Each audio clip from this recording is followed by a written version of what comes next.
That's it, I showed up. You get credit for showing up. All right, I have 6:30, folks. Let's go ahead and get started. All right, good evening, everybody, and all those up in TV land and folks in the audience. Thank you very much. I will call to order the regular meeting of the Pittsfield Town Council for Tuesday, September 5th, 2023. I'd like to start the meeting and invite everybody to stand and recite the Pledge of Allegiance, will you please? I pledge allegiance to the flag of the United States of America and to the republic for which it stands, one nation, under God, indivisible, with liberty and justice for all. All right, thank you very much. So if I may ask just for a moment of silence, please.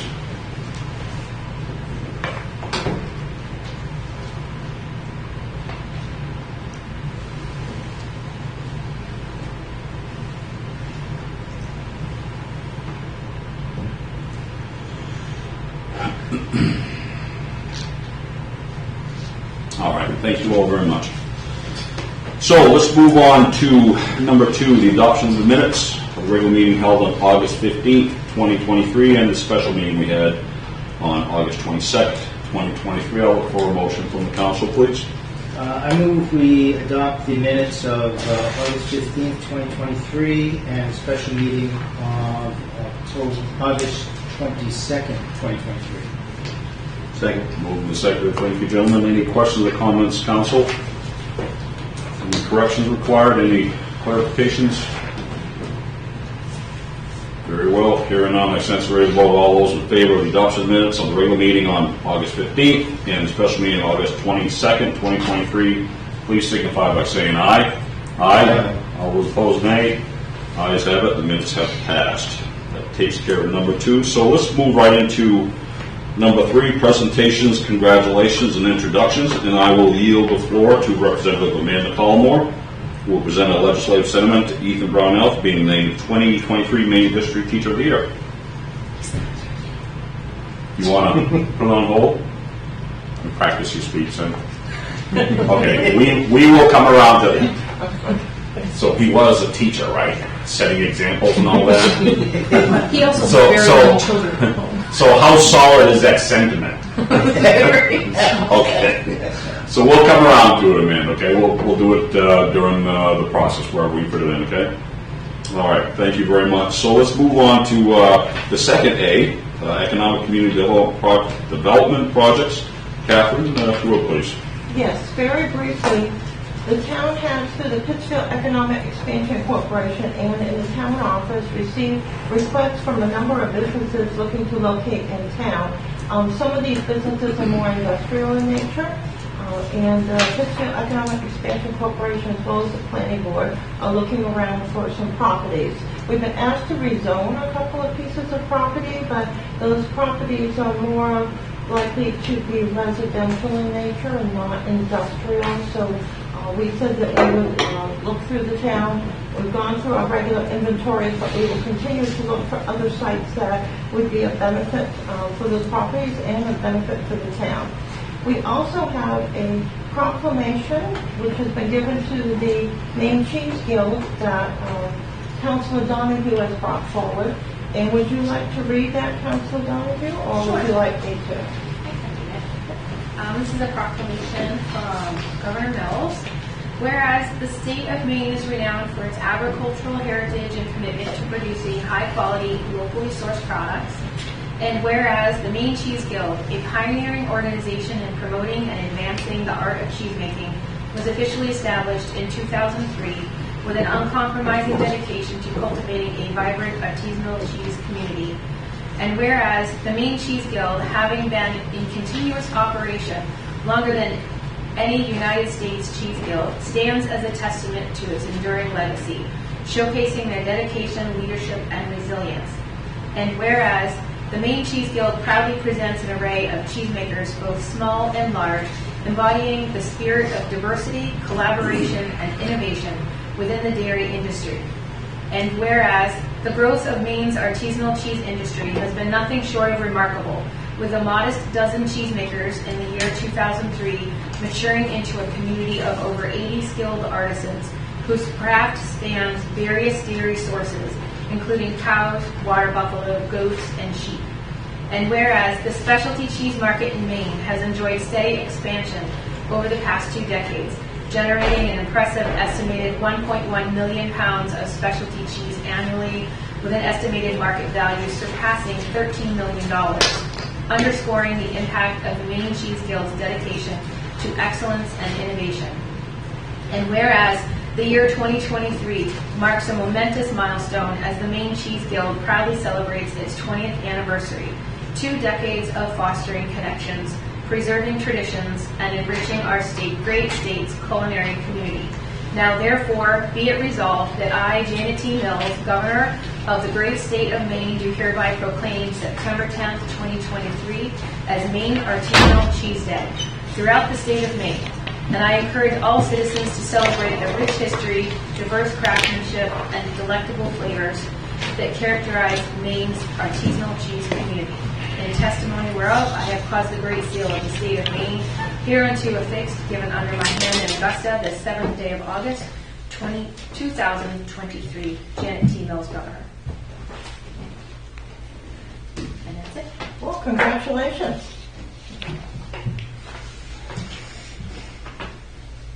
Anything else, Catherine? No, that would be it. All right, very well. So let's move on to public hearings. Catherine, if you want to read that ordinance, and we'll go for a motion. Actually, no, there's no motion required. So go ahead and read that through, please. Ordinance 23-6, an ordinance to authorize the transfer of unencumbered appropriation balances to a department. So do you want to give us a brief version of what this entails, that we're a bit informed in case somebody doesn't have the paperwork in their hands here? Yes, certainly. Please. We noticed that we had a lot more general assistance than normal. Many of the programs that had taken place after COVID have shut down. People have been left to fend on their own, and of course we knew that this was going to happen because it was well advertised. However, many people found themselves needing assistance. We also have had several people who needed shelter, who were homeless, that came to the town and declared that they wanted to live here, or in most cases already lived here, however, lost their homes, especially their apartments. And so we projected that we would be overdraft shortly, and we are. And in accordance with the fact that we're never overdrafted in the middle of the year, we wanted to bring that to the council's attention, which we did. So this is for discussion only, and we have from Code Enforcement 0160 $13,000, from the library 2510 $5,000, and these are both departments that had less staff than usual and are being addressed by part-time. The library now has a full-time director, but still will have a bit of money left. To the general assistance account 30-05 $18,000, and this is been prorated for the amount of cases and what we were experiencing for the first half of the year to be the estimate on December 31st. So rather than all of a sudden putting together the regular transfer of appropriations between the departments, which normally nothing would be overdraft at this time, or even until we got to October or November, we thought that we should at least bring this to your attention so the council would be aware, so we would not have a big surprise at the beginning of December. Okay, so this will open for public discussion, and then we will have a vote on it. So essentially, what we're looking at is a total of $18,000 from 2 funds into the general assistance to fill the gap. I guess what I can do is to open up to questions. If anyone has any questions on ordinance 23-06, anyone in the audience? Yes. For the record. For the record, Amanda Collmore, Library Street. Thank you. I was wondering, so Pittsfield is not the only town going through this, and I've been reading through I actually got this awesome binder of all of the stuff with the general assistance manual, and I'm wondering if Pittsfield is doing anything to recover some of the expenses that we've spent out. According to this, according to statute, we are allowed to try to recover those because it is not a grant, it's considered a general assistance loan, and if we've ever tried to do that. Yes, we have the forms for those people who are applying for either Social Security through medical issues or for SSI. We're allowed to have the forms filled out and to recover any funding if they do receive funding. And so those have been done over the years, and now it's rare when we do receive any funding. Most of the people who have applied for general assistance here have indicated that they are disabled and they have gone for SSI, but not been approved as of yet. So yes. So we have applied for it. Have we been reimbursed recently? The people, we've done our regular reimbursement, so we'll be reimbursed, and we've been reimbursed in the past. That's a separate reimbursement. At some years it was 50%, some was 70%, and now it's 90%. The SSI is a separate reimbursement that once the person starts receiving their checks, the town can recover from them, and the money is sent automatically to the town. Okay. So far, nobody's been approved. So, one question, I apologize for hogging the floor here, folks. There's a statement in here that says the fuel fund for seniors is nearly drained, so we need to plan for colder weather. So, does the fuel fund come out of this, or is that separate? And if it is part of this, how do we keep that for fuel for the seniors?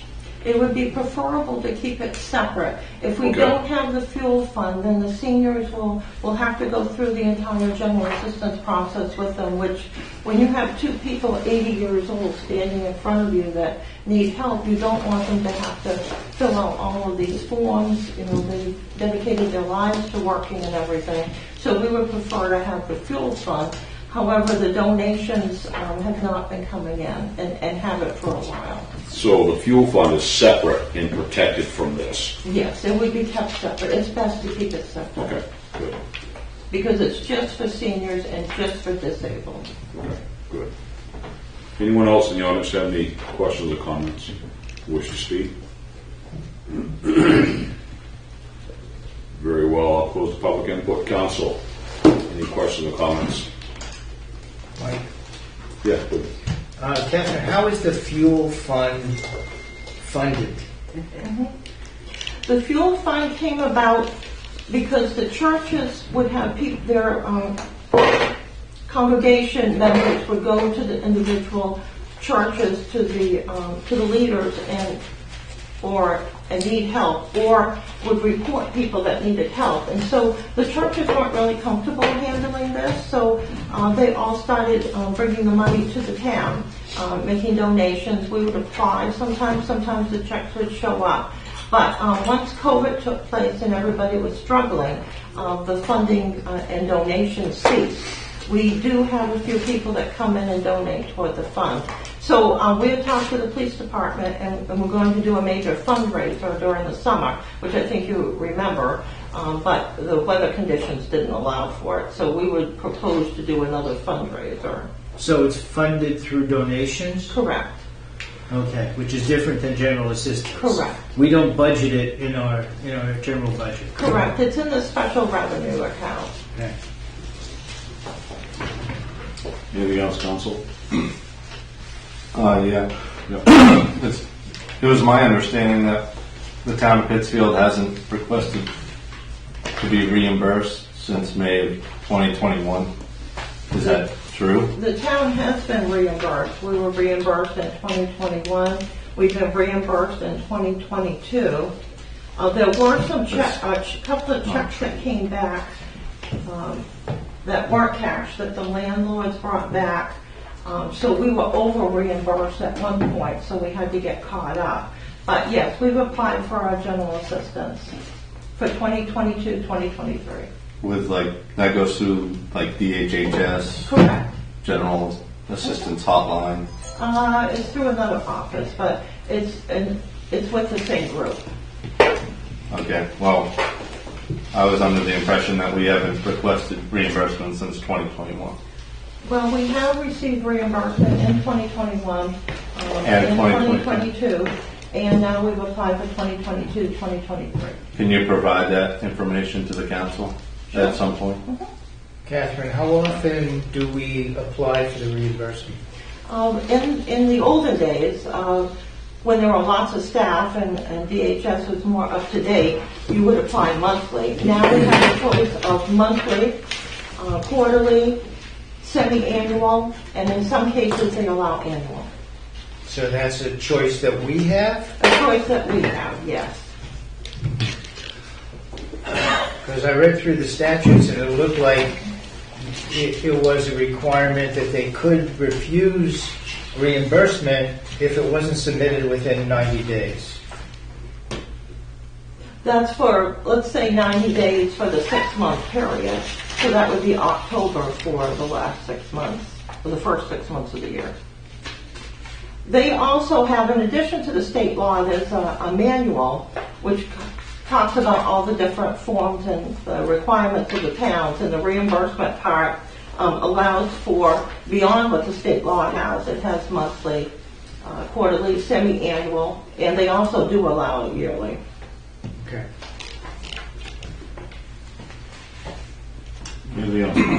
But even if we, let's say we got reimbursed every month, we still can't spend that money. It has to go into the revenue account. We can't net budget, we have to gross budget. So any of our expenditures have to come out of the expenditure account, not the revenue account. But don't they go back into the GA account? No, it's got a GA account in the expenses, a GA account in the revenue. So no, we can't net, we can't put the money from the revenues into the expenditures. The auditor will just take it out. So what happens to that money at the end of the year? It's budgeted as a revenue source, just like state revenue sharing, local road assistance, for all the permits and all the different types of revenues that we have, excise tax. So it all goes against the budget. It would be easier if we could net budget, especially with all the special revenue accounts we have. We have to end up having a general ledger account, a revenue account, an expense account, and then reconcile all of that for all the special revenues. But for the budget, on what is budgeted, it has to be, if it's a reimbursement, like the general assistance, it has to go to the revenue. If it's an expenditure, like a bill, it's got to go to the expense account. Well, it just seems illogical if we're getting reimbursed X amount of dollars for money that we spent. Why do we have to even move money from one account to another, to cover what's expended? I understand. It's because we're not allowed to net budget. We have to gross budget. It's a general accepted auditing standard. It's just the way towns are set up, Okay. which aren't always logical. Right. So I understand, we got a lot of focus on the expenditure side of the budget on this, but what did we budget last year on the revenue side? And what, $7,400 or something like that. $7,400. We're spending a lot of time talking about how much we're going to be over on the expenditure side of this budget. But we're going to have a equal offset on the revenue side of our budget. You'll have a Providing we get 70 everything. to 90% reimbursement on the revenue side, yes. Depending on, Right. So as the expenditures go up, the revenue goes up. Yeah, so in this case, yes. 90% of it, regardless of what it is. Right. so whether you See why moved it's it no big now, deal. because we normally don't have, any over expenditures, you'll have to move it at the end of the year. Right. Well, yeah. It's your choice as to when to do it. It was such a large item, we wanted to make sure you knew about it, so Right. we didn't have a big surprise in December during the budget process. Right, but the optics of it are kind of off if we're not talking about the revenue side of it as well as the expenditure. You know what I mean? We're talking about this giant delta which really doesn't exist. So I think for the record, right, it's higher expenses, higher revenue, and they offset each other.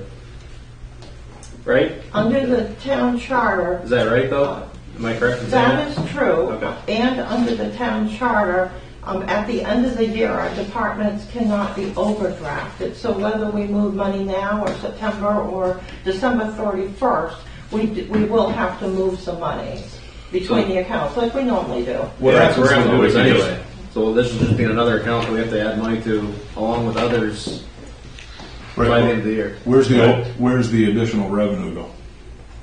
The additional revenue, let's say we got all of that revenue, or we got more, it will go into that revenue account, and at the end of the year, you'll have some minuses because some accounts won't perform as well as you wanted them to. Some accounts will overperform, and so it all gets reconciled out in the end to the surplus account. So it goes to the surplus account. So at the end of the day, we see that savings on the back end. Yes. Anyway. Mhm. And then you budget it out for the next year's budget. And we're gonna have to balance the budget at the end of the year anyway, so Yeah, that's I wouldn't do it 2 or 3 times, I'd just do it once at the end of the year and be done. right. Heather, you had a comment? I was just going to say, it makes sense that, because you're talking about your expenditures through 2023, and you can get that reimbursement, but that reimbursement is not going to come in 2023, it's going to come in 2024. So even though you have that money coming in, you're not going to realize that revenue to post it until 2024 because of the reimbursement process and going through the state. So you still have to make that transfer to make those accounts even out at the end of the year. Well, theoretically, you could request reimbursement every 30 Month. days. That's why you should and do you a would keep month. that. You would only be 1 month in arrears, so you Right. would only have December's expenditures that you're really missing into 2024. If you had unlimited staff availability to do that, it would be a great idea. That would be ideal to do it on a monthly basis. But I think the realities of our staffing in the office does not lend itself to that. Okay. When there's other things that are more pressing. I mean, I got a feeling it's a form. You change the date and the total, and you send it right back in. Change the date and total, and send it back in. Date and total, and email or submit. I would assume. We have. I mean, we're not talking about labor intensive. We do a little. It took me an all-nighter to get this done, simply because you have to go into each of the folders. You have to talk about the number of people in the family, the number of cases, what other type of general assistance they get, because the state wants to know if they got other monies. So it does take a while to do it. But you would post an accounts receivable, so all the monies would go into 2023. So, the fact of the matter is that it's not the most desirable way, it's probably not the most efficient way to do it, but acknowledging Heather's point, is a very valid point, that's probably the best way we can do it, and it's not as cookie cutter as we expected. The bottom line is we are getting that, but there is a process, so if it does get realized in 2024, it can be back into that, so that at the end of that year, it's a wash. Everything comes out by numbers. 100%. I mean, that's, and obviously I know I'm oversimplifying, but, you know, if as we're processing these claims, the folders are detailed on the end, I'm guessing that overnighter gets a whole lot less important, and it just becomes tallying in front of the folders, or you know, as you keep a folder on each case, I would assume. So there is definitely some shortcuts that can be made as we're going through this process that make sure that we realize those revenues in the year that we're supposed to realize. It's certainly something that can be considered in the very near future. Absolutely. We can always get the revenues posted in the correct period. In fact, we're required to do so Sure. by the auditor. I did set up some forms for the staff so that they're tallying as they go along, which is what was going to be done in the beginning, but it was just so hectic that so Understood. many showed up at the same time. Well, you've had, I mean, you're still teaching people their jobs, correct? To Heather's point, there's not a ton of tenure around here that has that knowledge, So keep in mind too, this was a surprise to everyone in this town, because the way we had done that from year to year, we saw what the historical averages were. We tried to balance with our best guess on what the year would entail. You know, nobody really anticipated the pandemic and all the results, and still feeling the effects of that. So it's not that we didn't try to account for it, we just didn't account for it properly, because we apparently our crystal ball was in the shop that week getting repaired. So it's not unusual, it's not expected, but the processes are in place that we do have the ways of getting it tallied and submitted. I mean, as I say again, it's not the most efficient, but that's certainly something that we can consider in the near future, because hopefully, for all the right reasons, this is just a blip on the radar. But I don't believe that's going to be true, so I think we need to look at it a little bit closer. Go ahead, Jason. Catherine, you mentioned that the council could see the cases and see what's going on. I mean, through the first 6 months, we spent like $6,700, and then last month alone was $7,500. It was very That's quiet alarming until the summer. for one month. I'd like to see, a little transparency there and see what we're doing, and if there's anything we're maybe going above and beyond on, and kind of hold people accountable. And They are held accountable, which is why some of them were denied and why we had an appeal that was going to take place, as well as calls to the state of Maine that we didn't get audited on. Go ahead, Heather. Catherine, when did the COVID programming end? We saw this big jump in August of expenses, right? When did all the COVID programming end? Was that June 1st? I think the rest of it all ended near the end of the second quarter, because there were a lot of payments that were late. So around the 1st of July, so it takes like a month for people to really kind of feel the pain of that, and then bam, August. We also had, unfortunately, Puritan's layoffs too, and that's where several people, unfortunately, were living from check to check, and after the monies ran out, lost their apartments, which is what most of the housing was for. Well, I think at this point the council is really well aware of the situation with that, and Jason has a good point about, like, we could transfer money now, but we don't know what the final amount is until the end of the year. And we do like a group transfer anyway between other departments when needed. So to me, it makes sense to wait and do a transfer at the end of the year when we group all those transfers rather than doing it multiple times, because we could do it now and then again have to do it different at the end of the year. I think that makes sense. more labor for no reason, really. Yeah, it's always been, not to make it less than important than it is, but it's always been kind of an afterthought, something that was done at certain times when needed. But hopefully this isn't the trend, but we need to adjust for it, make it more of a regular process. And as you had mentioned, as you had already mentioned too, trying to account for the labor that we haven't been able to do it. And I would strive to get reimbursed as soon as we can. I know semi-annually is maybe how we've done it, but if we can do it sooner and faster and more real time, that would be beneficial, I think. Yeah, well, Catherine, you mentioned you have these forms that they keep in a tally, I which sent is a very. little form for Yep. each folder. Very wise. Regardless of, the longer you wait, the longer it takes. Right. You still got to do the work. Right, understood. But what I'm saying is that we're applying the efficiency to a process that we never really needed to before. Right. But we're probably kind of got caught flat-footed on this, but we're adjusting where we're reacting. Anything else, Council? All right, very well. Discussion is closed. I would like to see a motion from the Council for action on ordinance 2306, please.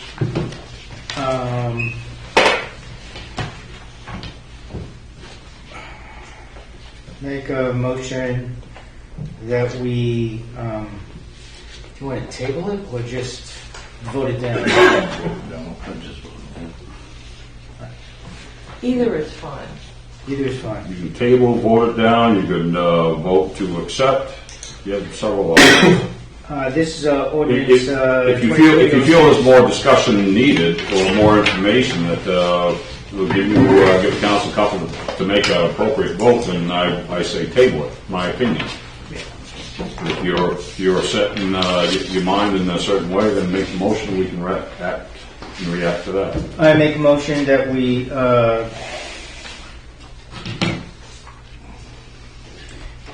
we vote this ordinance 2307, 2306, correct? 2306 down. Second. So now y'all have to say aye. So I voted down. Okay. I voted down. So we have a motion to vote down ordinance 23-06. It has been seconded. Questions or comments on that motion? So clarification, as has already been mentioned, an aye vote will be to vote ordinance 2306 down. We all set?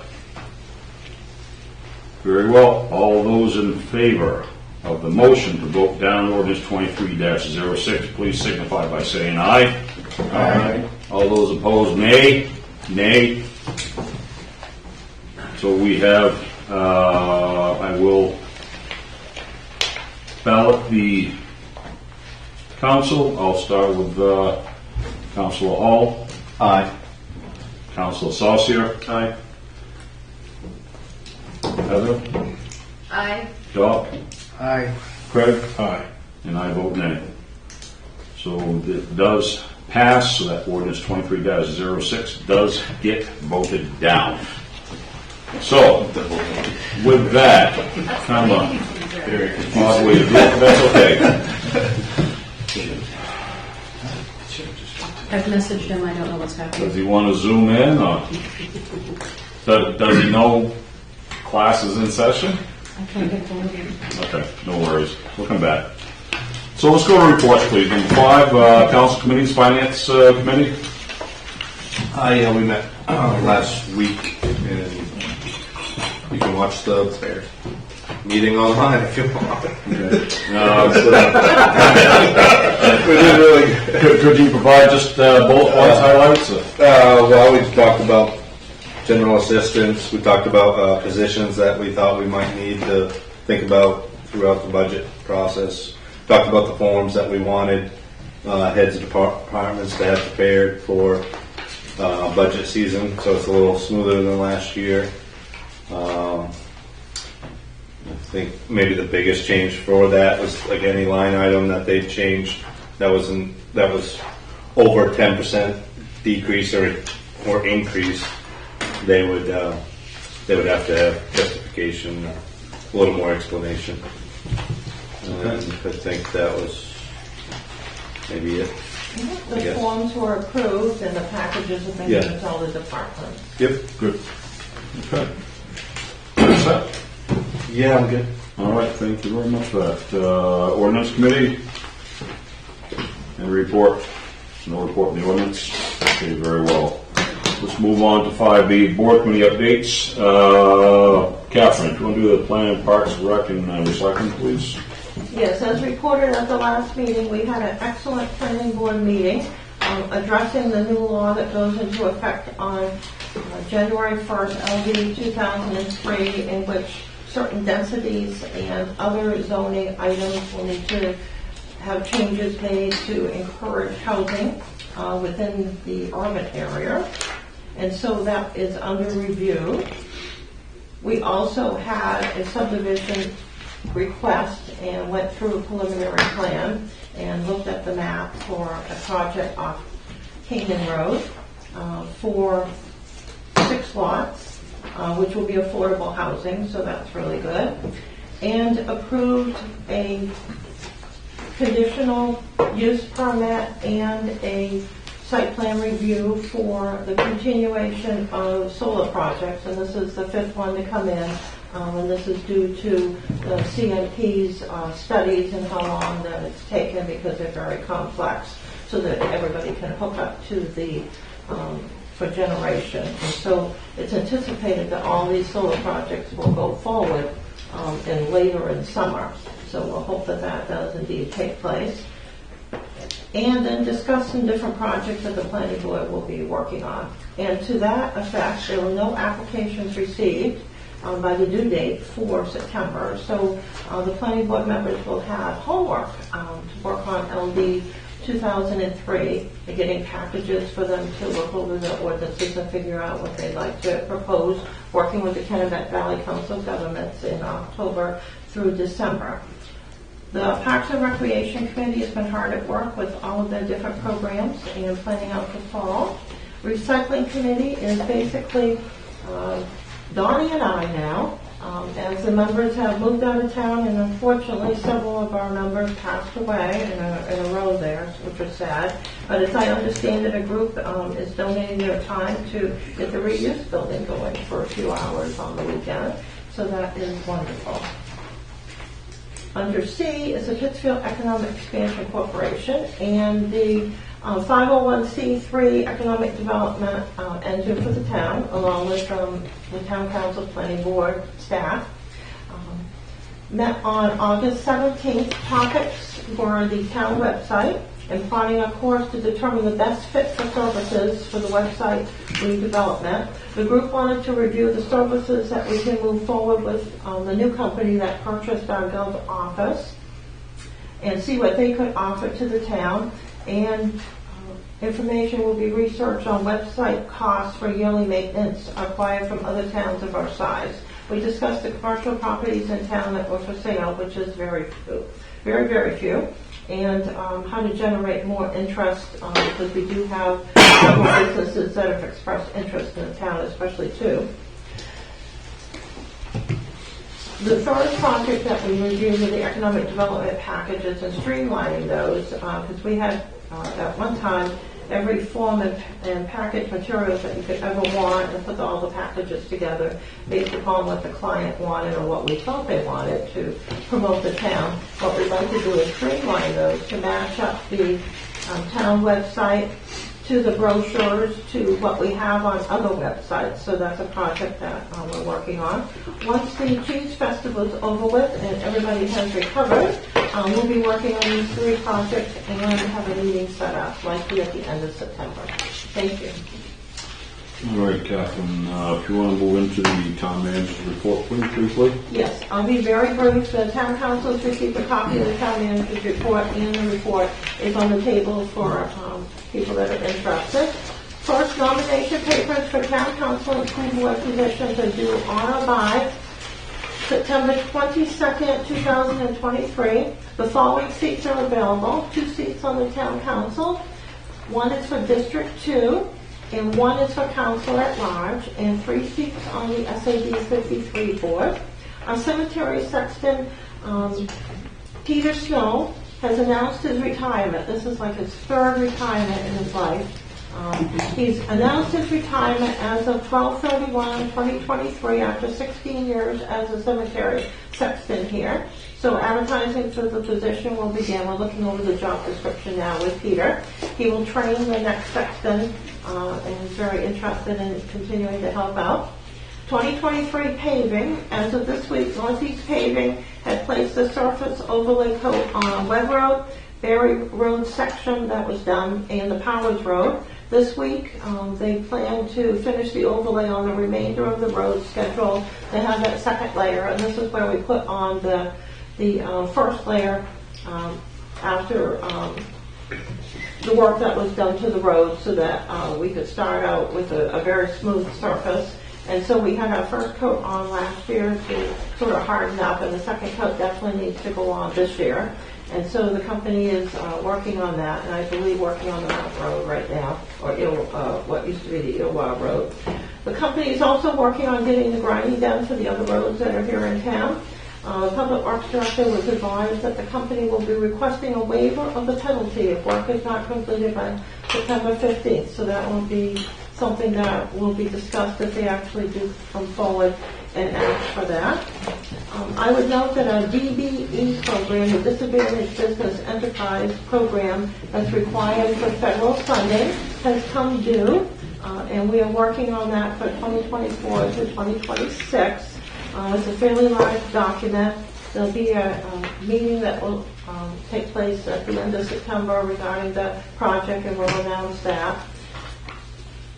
And this is a program that allows to ensure there's non-discrimination in the award and administration of all DOT-assisted programs. And remember, we get an amazing amount of federal funding here.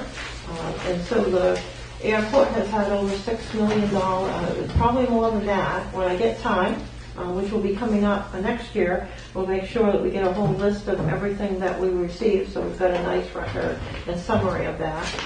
But we rushed through from grant to grant here.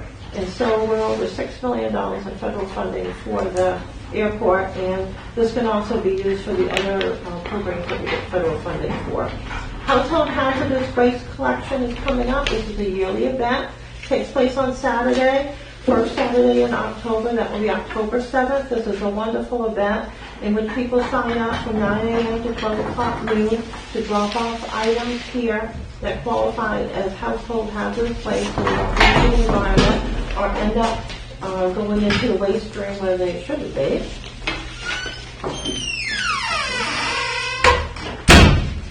Surrounding towns can also sign up, have their residents bring items there. The town offices in those towns will have to collect the money so that everybody is paying for their own town. Tax liens for the 2022 unpaid taxes, those liens were placed on August 17th. Total amount of $199,149.95. That ends up being 3.3% of the original tax commitment for 2022. Seems like a lot at the time, but in reality, when you look at the extent of the tax commitment, it's very small. LORAP funds will arrive, and we received the form. DOT has gone over to an online system, and we finally did get our form open. And we will receive an additional $9,884 over last year, which is great. We used to receive a lot of local road assistance program, and then the program changed over the years when the state was having budgetary issues, and now we're back to what we used to receive. So that is a 15.3% increase over last year, and probably where the amount will stay for the future next few years. We're working with the Public Works contractor on the Public Works roof. For code enforcement, we have Al Tester here this evening for an agenda item, and we have sent out a variety of violation letters, and some of the people have called in, and some of the people have ignored their letters. So we'll see what we're going to do regarding that. But there are several items that are being addressed, and we addressed another one this evening. Al works for us as well as several other towns and splits his time between the towns, and we greatly appreciate his efforts. Records retention and disposition project, that's continuing on. We've added more boxes to the collection, and our Public Works Director has estimated out the cost, the money of which we have in the budget, to get the storage container ready to move a lot of the materials into the container. And then next year, we had talked about having a contest on painting the container so it looks more like a community project. And so that'll be interesting and probably look very nice.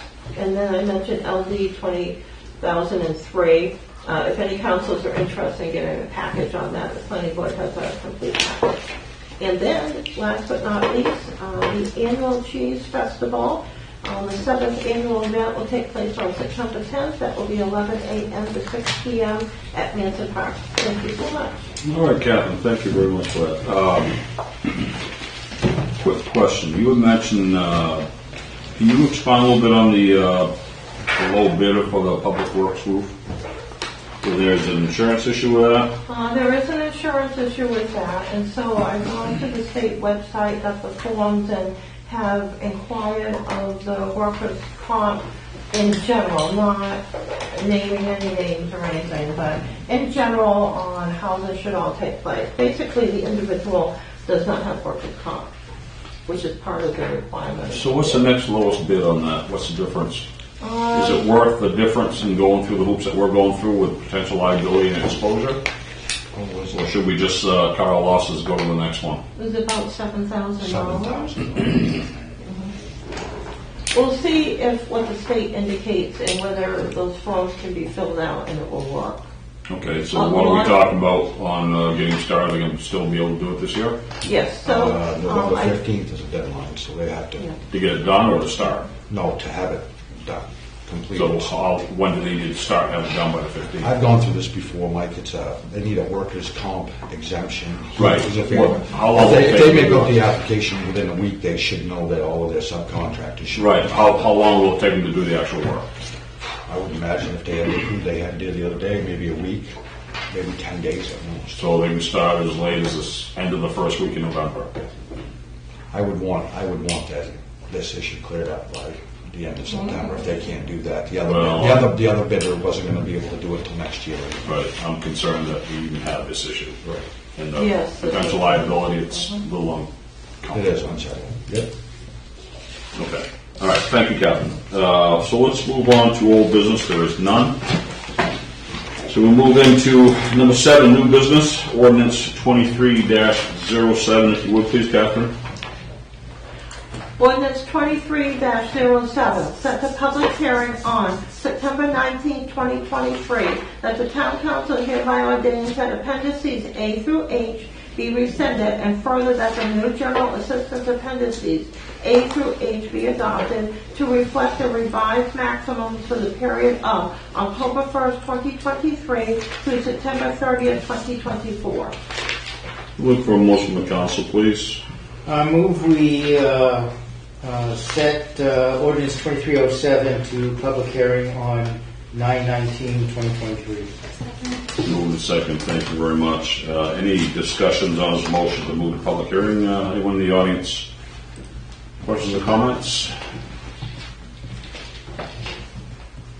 Very well. I will close the public hearing. But council, any questions or comments on setting the public hearing? It'll give us some time to kind of do our homework here. All right, very well. Hearing none, I sense ready to vote. All those in favor of setting ordinance 23-07 public hearing on 9/19/2023, please signify by saying aye. Aye. All those opposed, nay. Ayes have it. Ordinance 23-7 will be set to public hearing on 9/19/2023. So, Catherine, if you will, please, let's move on to resolution 23-80. Resolution 23-80, resolved that the town council authorize the public works director to negotiate a price per yard for winter sand for the 2023 winter season if the town did not receive any bids and time is of the essence, and furthermore, the sand to be purchased is required to meet the request for proposals approved on August 15, 2023. I'll look for a motion from the council, please. I move we adopt resolution 23-80. Second. Moving to second. Thank you very much. Anyone in the audience have any questions or comments? Actually, Johnny, do you want to provide a little bit of background briefly? Basically, I emailed one of our sand gravel vendors and dropped off 6 of the bid specifications. We received none.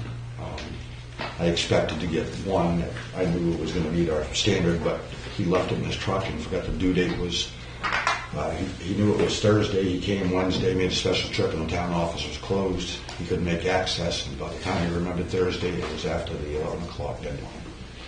So, according to rules, we cannot accept the bid. Would he be interested in doing so if we pass this resolution? Yes, he is.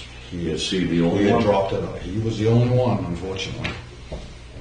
So is that, why is that? I mean, they're not in the business anymore, they're too I busy? think a lot of it is we set we set some standards, some specifications on our sand, because previously we've got sand that's had pretty large stone and rock in it. We've replaced a bunch of windshields, so we tightened up our standards on our winter sand, and he's one of 2 that I know that can meet the SIB standard. So how does our standard compare to comparable towns in the area? Do we know? They're all, but a few around here are using the same stuff. They've decided The same standard that we're proposing? Yep, steel. It's a variation of the old main DOT standard, so it's very vigorous to make sure that we're using. So we're not marking ourselves out of that market? No, thank God, no. There's 3 or 4 different places in the state that they've got this quality sand, so there are places that we could get it. I just think trucking, as you're going to find out, is the biggest issue for cost. Some of the pits are located Arundel is one of them, so trucking would be a premium, so. Okay. Anyone in the audience have any questions or comments on this? All right, very well. I'll close the public input. Council, Heather, we'll start with you, please. Donnie, these are the same, these aren't new specs, these are the same specs we changed like 4 years ago or so. 6 years ago. That long ago? Okay, 6 Oh, yeah, years come ago. on, I know, it's been. Time flies when you have them saying, 6 years right? ago. 3 farm years though. 3 farmers, yeah. Yeah. So, so we didn't change anything, it just circumstances are circumstances. Yeah, and Here we are, so. I was think- kind of nervous about price and trucking, because the stuff that goes to truck is being trucked by our, maybe trucked by the contractor, not us. It's coming out of Northampton, and I expected a pretty substantial increase, and it went up 45 cents a yard, so, according to his price. So Sounds I like thought a that, deal. I thought that was very reasonable For transportation. and that was just to cover his fuel. So, I think he quoted us $15.95 a yard, last year it was $15.50. So you'll shoot him a text when we're done here tonight. Oh, yes. Before he gets too Let's not bail him a quote. No. Yeah. So now he'll, and that's including trucking. So I don't know if you guys realize in the past we used to buy some sand out of Santos Pit, which was out of Canaan. And the month of September and October, 2 months, we trucked it. We were paying $1 a yard to buy the sand and didn't necessarily meet any specifications. And by the time we figure out our trucking, our fuel, our time, we weren't paying $1 a yard. We were paying probably the same price. Anything else, Council? Donnie, if we were to put out the bid earlier in the year, would it make a difference to get other bids? Like I said, I think there's only 2 pits that will meet our standard. One is Sergeant over in Plymouth. B&C gravel, it comes close to it, but other than this pit that's out of Northampton, really there's the pit that we received out of Canaan. That one was good. Dodgers over there, but a lot of them are running out of that standard sand specification. So I was told the other day we've got 7 to 8 years right now on this pit before we have to look elsewhere for sand. Yeah, running out of sand. You will lower the standards. That will be out there. Yeah, that salt priority used on the in-town roads. Just curious, not knowing a whole lot about this. If we bought lower grade and we sanded, sifted, screened ourselves, is that a possibility in the long term? So yeah, we could rent one. We do have a screener, but that same type of plan is out of commission, but we could rent I would one. recommend that. Just curious. Yeah. I mean, you're I telling wouldn't me. recommend doing that. I mean, if you're in the business, I mean, you know how to do it, and if Seth's going to do it for under $14 a yard, and it's coming from Northampton or Emden, no one's, I mean, that's sign the contract. Yeah. That's my only concern, though, is like, I think can we open this up to a certain threshold and say, okay, we'll negotiate up to this point, and then beyond that, it's going back up the bid, or I just don't want it to seem like an open checkbook and he's the only guy in town. Right? No, it is whatever Donnie gets. This is to approve him going out for bids. Whatever he gets, he has to come back to the council anyway. No, this is to approve him negotiating the deal. Negotiate a price per yard. This is Well, he's Yep. giving you a price, right? Yeah, he gave me But the someone's He's paying the price attention. he was gonna he gave us the price of $15.95. Just need to go us. Yeah. I'm stupid. Like Superman, right? Clark Kent. So you have a price from him already, it's just a matter of us giving you authority to do this outside Correct. of the bid process.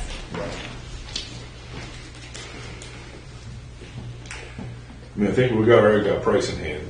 I'm okay with it. If price jumps $2 overnight, that'd be a problem, but I don't see that happening. So I don't think He would not do that. Again, he has that bid spec form, and he does have it on there, and he did sign it, so we've got that. I wouldn't anticipate Stone's doing that. No. Anything else, council? Very well. Hearing none, I sense we are ready to vote. All those in favor of resolution 23-80, please signify by saying aye. Aye. All those opposed, nay. Ayes have it. Resolution 23-80 passes. You have the blessing of the council within reason. I will Okay. guard your money. with great I know you will. I will. Catherine, let's move on to resolution 23-81, please. Thank you, Tom. Resolution 23-81, resolved that the town council authorize the town attorney to sign the proposed consent judgment in the matter of Town of Pittsfield versus Philip Blankenship regarding the real property located at 227 Webb Road, tax map 26, lot 37, and submit the same to the Maine District Court for approval. Look for a motion from the council, please.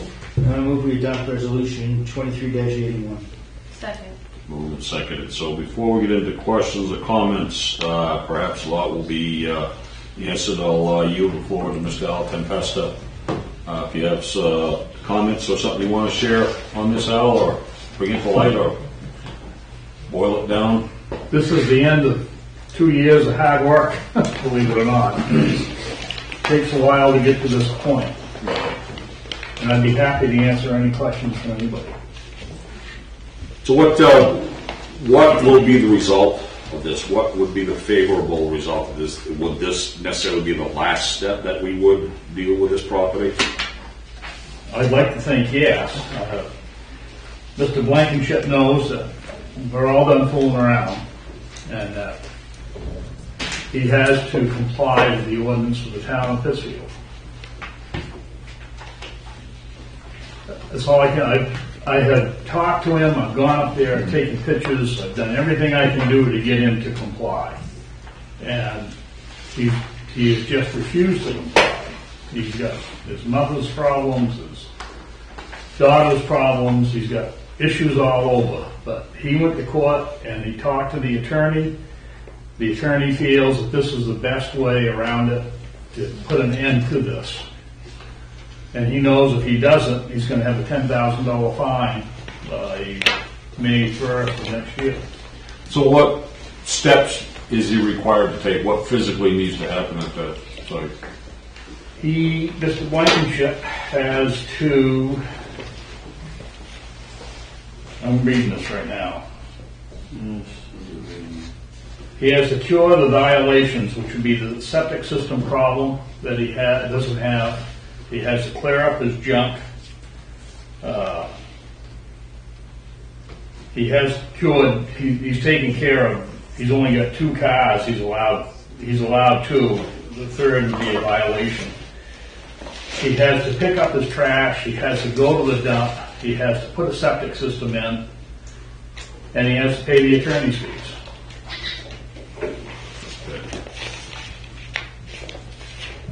Short of, I guess, kicking them off the property, which I don't think we can do. This is probably the best deal that we can get right now. Okay. Would you entertain questions or comments from anyone in the audience? All right, very well. I'll close the public input. Council, any questions, comments? Yeah, go ahead, Jason. I assume the state gave him some kind of permit for that septic, or did the town give him a permit? The town gave him a permit. He had a septic system plan. As you know, Jason, you were in the office and I showed you it. That's the. Yeah. That is the plan for a septic system. I'm just surprised by the land and. There is a high spot in there. They walked it all over. They found a high spot where he can put a leach field in. Yeah. And it was permitted. Yeah. And there was no reason not to permit it. Okay, no, that's fine. The other thing, so between now and May of 2024, I assume he has to have some kind of outhouse? Or is he not allowed to live there? He does have a porta potty. I don't like it, but he's going to live there in a camper, but he has to work towards getting those campers out of there and getting the septic system in. Right, so is it like a personal porta potty, or did he rent it from Nature's Way? Or? He rents it from Nature's Way or some porta potty company. Okay. I'm just wondering, like, should the town stipulate that he has to get it cleaned out every month, or show proof that he gets it cleaned out? Is there a timeline? No, it doesn't even say that he has to have one, but I assume he does. But, my thought is like, I understand. You can have one sitting there, but if you never use it or you never get it cleaned out, it's kind of disturbing to the people that live around it. They have cleaned it out. He is not going He's not pooping in the woods or peeing in the woods. He's using that porta potty. Yeah. I was just wondering if the town should stipulate that he needs to show proof that he's getting it cleaned out or something. That's up to you if you want. If my septic was down, or my well was downstream of Yeah. wherever he is, like, I don't know, I'd be a little concerned, I guess. If you want to stipulate that, then this would be the time to do it. As the attorney told me tonight, and I asked if Phil had seen this letter, he said, no, he said, we gotta wait for the town, someone has to be first to accept it. Does that meet the minimum for occupancy permit? I haven't given him an occupancy. Right, I'm saying, does even having the outhouse meet the minimum of the occupancy No. permit? I don't know Okay, why- so he can't live there for the next 9 months then. I don't like it, but he is gonna live in that camper, I believe. He So- goes to Massachusetts every Friday and comes back on Monday. So you are giving him an occupancy? No, I did not give him an occupancy permit. But he's occupying. Yes. This is the place for the council, if you want Yeah. to pick up and you want to go back and play hardball and kick them out. No, I think to get to this point, like I said, it's taken at least 2 years, and before that, it's at least a year talking about it or having suspicions about it. And this problem started before I came to town, Right, oh yeah. No, we know. way I before. don't, I don't think there's any judgment on your part. I think No, you've no, done no. a phenomenal job. Yeah, I'm not judging That's any of that. that's not on you. This is at some point we got to put some bite behind the bark. Yeah, I we think. have- Well, this- yeah, that's what we're voting on tonight. This is putting the bite behind the bark. It is? Okay. It is. He's got to pay $5,000 in attorney's fees and a $10,000 civil penalty to the town if he does not comply. So he has until May 1st of 2024 to get the septic in, get those campers out of there. Actually, if he had the septic in, the campers wouldn't be the issue, Right. Right. you know. Right. Al, he has to pay the attorney's fees whether he meets that deadline or not, correct? Yes, he does. Okay. That's part of the judgment. Is there a way that we could kind of, like, it just seems like this amorphous period of time, May 1st, there's a deadline. Is there a way that we can structure this a little bit more, that he has to meet different benchmarks along the way to continue that there's some progress being made? Like, we gave him a dumpster once already. We did. Can we give him another one before winter so that he can get everything, the loose stuff, I think he'd cleaned like that. up? He would like And that. that way, that like gets one step further, because if he waits until spring to start doing things, it's all gonna be frozen, and then you get, well, it's frozen, I can't get to it, the It's ground's muddy. wet. Yeah, I agree He's not with gonna you. be able to get in that land to put a septic in anytime in the spring. Well, I'd be- this first argument's gonna be on May 1st, the posters are still up on the road, and you can't get a dump truck in there, can't get an excavator in there, can't do this. Yeah. I mean, I can just Exactly. see this is gonna roll into late '24, and then we're gonna kick the can again. I kind of agree that I think enough is enough. I mean, I saw July 31st, 2025, actually getting Reimbursed. getting reimbursed, and it's like, Yeah. I didn't put that in. No, I know. Because he's on a fixed income. sure. He's disabled, so I think, when he talked to the attorney, the attorney said, I can afford this much, so it's gonna take this long to pay it. But I agree, I'd be more than happy, if council wishes to talk to him about the dumpster. And Not if it's gonna be a stipulation or kicking the can, as Eric said. Yeah. I don't want it to be an excuse. Help him getting the job done is what this Yeah, but is. we've done it once already, we've done it for several other properties numerous times. You have. I mean, it's not like he woke up yesterday, he had this letter. I mean, this has been an ongoing thing, as Al's been involved for at least 2 years. So it's been at least 3 years visibility with his counsel. I think, as Eric mentioned, I'll quote him, enough is enough, my opinion. Well, this is the closest we've got to resolving the problem. Yep. If you want me As to long talk, as we, I guess if you hold firm to these dates, I don't care what the weather or the property's like in May. Like, that's right, the dates are the dates, that's, Bottom line. there's a little, I mean, you can put it if you want. So when do we require septic inspections? Like, do you do that? I do that. You do that, okay. So before they bury anything, you verify the chambers are there, and the rock is there. And, I do all that. okay, good. Anything You else? know, my head's out with that. It's like, if he's going to do his own septic system, bury it. Yeah, it's right there. You don't see it. It's a bale of hay. He had, Buries it. he had a gentleman that was gonna come put it in for him, but he had a breakdown or something, and Okay, good. I can't make excuses for him. I did talk to the gentleman that was gonna put it in, and he said, yeah, he said, I'm gonna take a bulldozer and move all that stuff out of the way and go put it in, and Right, we're looking for information, right? I mean, this isn't point of view. You've been involved with this since, I know not from the beginning, but Yeah. as long as you've been here, so you have more knowledge about this than anyone here. So Yeah. that's why I'm curious about what's going on. That's all. we've been 2 years now since I've been playing with it. Al, what are our options on May 2nd, 2024 if he doesn't do it? Well, he's in default of the judgment, and $10,000 kicks in, and Well, if he's on fixed income, are we gonna get it anyway? You know, lien on it. well, Like Yeah, $1,000 true. plus $100 a day, isn't it? Yeah. After that? Yeah.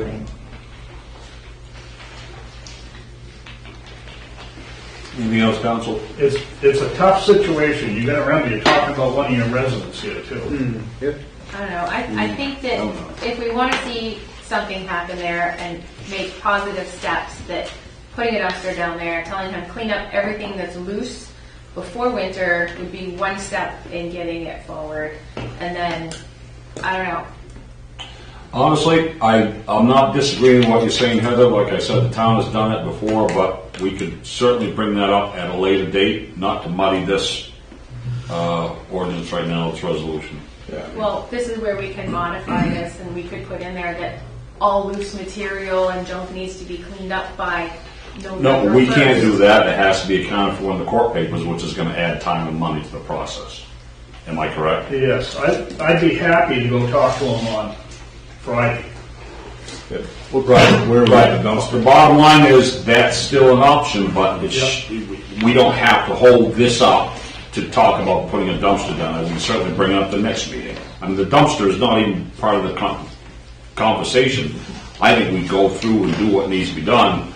If you want to bring it up at a later meeting, we'll bring it up at a later meeting. I mean, we can keep it separate, but to interject that with the court papers where they are now, I think we're looking to, subvert the system. Anything else, council? We can set up arrangements through the code officer and the transfer station coordinator for the dumpster with the gentleman. You know, only 15 weeks till Christmas, maybe 16. But you laugh, but it's going to be snow on the ground, and Right. the lake will be frozen, and we'll be walking on water. Right, that'll be another discussion though. Anything else, council? All right. I'm not really sure what our options are right now. I mean, so what are our options? I mean, do we say we vote this down and we want to modify it, or do we vote for it? This is it. Is that how this process goes? We vote for it the way it is. I mean, Right. that's what the resolution is talking about. What we have in place, 2 years of work with the CEO. Anything else that we want to add, we can certainly do it at another meeting. Let's say a dumpster. Don't we I have mean, an option of modifying this? Isn't If that- we, as I mentioned before, Al, please correct me if I'm wrong, if we modify this now, that certainly needs to be put into the court records and the court papers.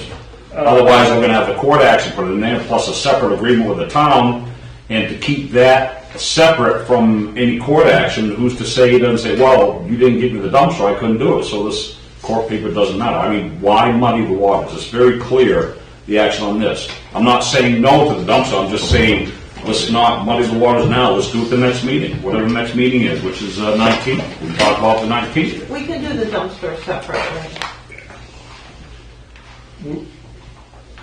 Anything else? I would agree with the kind of modification I have, but, so tonight's vote was either yes or no with the current. That's correct. This is what the attorney has worked out with the gentleman from the discussions and being in court and the presentations. Anything else, council? Very well. Hearing none, and since ready to vote, all those in favor of resolution 23-81, please signify by saying aye. Aye. All those opposed, nay. Nay. All right, I shall poll the council. Craig. Nay. Dot. Aye. Heather. I'm going to say nay, just because I'd rather see steps in there rather than just a date in the future. Garrett. Nay. Jason. Yeah, I say nay. And I say aye. Resolution 23-81 does not pass. Is that correct? It does not pass. That's disappointing, folks. It was 2 years of hard work, and we finally get to the point where we've been saying all along, we need a CEO full-time, we get a CEO, he's doing his job, and we don't pass it. CEO did a great job. Resolution, You're going to comment. Resolution 23-82. CEO did a fantastic job. Let's not degrade that. I am not degrading that at all. The I'm attorney- not degrading that at all. I'm saying the council has wanted to have this taken care of for, ever since I've been on the council. We have a CEO that does what needs to be done, and the council says no. Resolution 2382, please, Catherine. We have the option of reconsidering it. If someone on the prevailing side. We voted it down. Resolution 2382, please, Catherine. Resolution 23-82, resolve that the town council waive the bid policy, chapter 2, administrative code, section 106, regulation of bids and contracts, to accept the proposal of Oliver Associates Inc. of Winter Park, serving as the town's operator for water and sewer, and authorize the town manager to execute amendment number 2 to the engineering agreement between owner and engineer for professional services for the Clean Water State Revolving Loan Funding, CWSRL, for Birchwood Terrace as follows. 1. Design and geotechnical services in the amount of $84,000. 2. Contract administration in the amount of $30,000. 3. Construction expenses to not exceed $10,000. And 4. Resident-based services to not exceed $100,000. And for Honeywell Avenue as follows. Number 1. Design and geotechnical services in the amount of $60,000. 2. Contract administration in the amount of $17,000. 3. Construction expenses to not exceed $5,000. And 4. Resident-based services to not exceed $50,000 for a total of $224,000 for Birchwood Terrace and $132,000 for Honeywell, for a contract total to not exceed $356,000 to be paid by Clean Water State Revolving Fund funding through the Maine Municipal Bond Bank's approval of the town's 2 loan applications.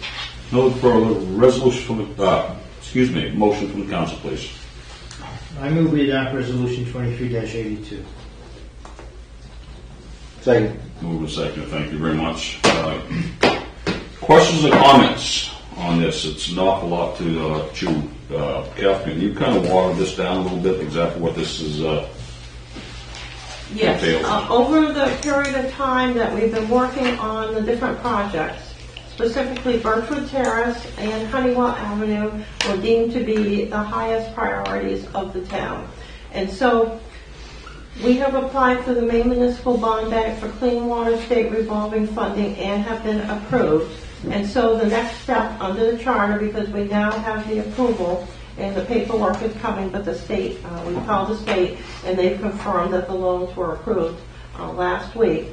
It's time to move on to the project. These are the original amounts that were put into the applications that we applied for more than once and have finally been approved. Thank you. Any questions or comments from the audience, please? Yes. Okay if I go? Certainly. You're more than welcome to stay if you wish. I know. Yeah. I haven't had something yet. No.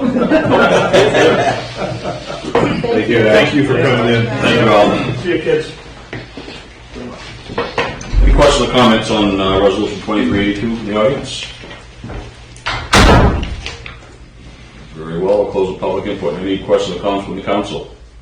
I have a question. Yeah. Catherine, this is for the water part of it? This is for the clean water, which is the sewer part of the project. And then on Honeywell, there is no water part of the project.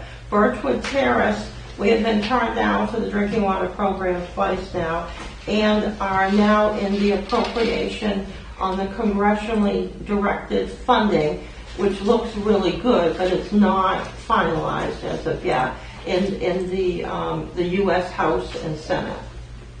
So, I just have a question with the amounts. You're talking about $356,000 through the funding through the bond bank, correct? Yes.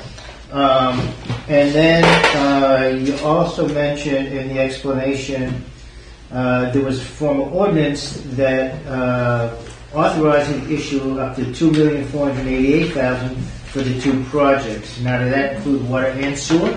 Oh, And is that just an ordinance for going to get a loan at some point? Yeah, that would be the estimated cost by the engineer, which includes these exact costs which were included, and estimated costs when it goes out to bid for the contractor.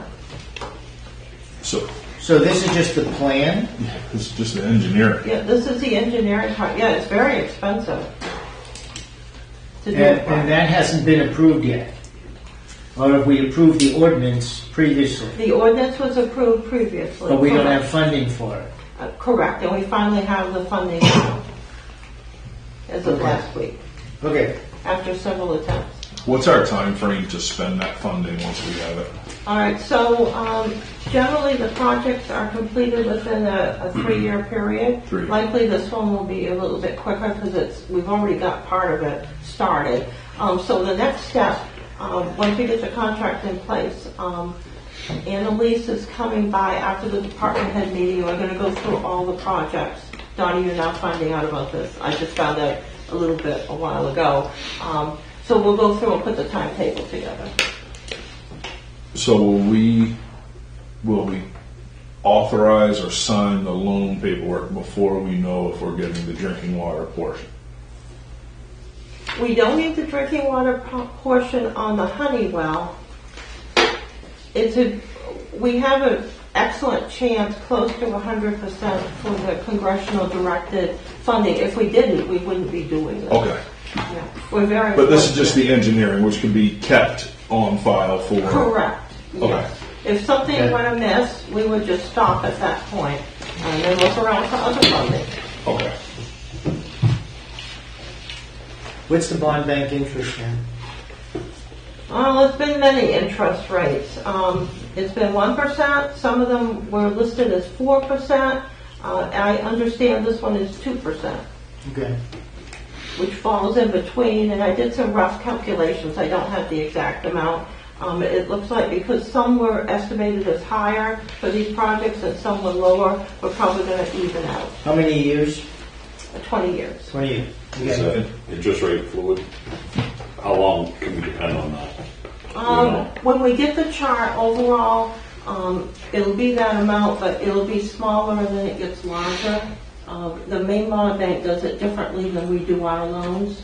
Right, but we haven't got the financing yet, is what I'm saying. We haven't got the, We actually have it, we just don't have the amortization chart yet. So they're saying 2%. So it will be in a range, like the payments start out, the interest rate is smaller, and as you get toward the 20 years, the interest rate is higher, and then it averages out. right, okay. Yeah, go ahead, Chris. I believe, if you can confirm this, I believe that we stated previously that all of this would be handled by the current Yes. sewage rate, so this would have no impact to the tax base or rates. As long as we don't add any other sewer projects, but with these 2 sewer projects, yes, they fit within the budget that we have. Yeah, thank you, Warren, forgot about that. Excellent. Yeah, Yeah, the water is more difficult. this is like back from March or April of last I year. know, yes. Yeah. These take a long time, and the funding doesn't come in when they say it's going to, and sometimes you have to apply more than once. But we're very fortunate, Right, yes. good. Anything else, council?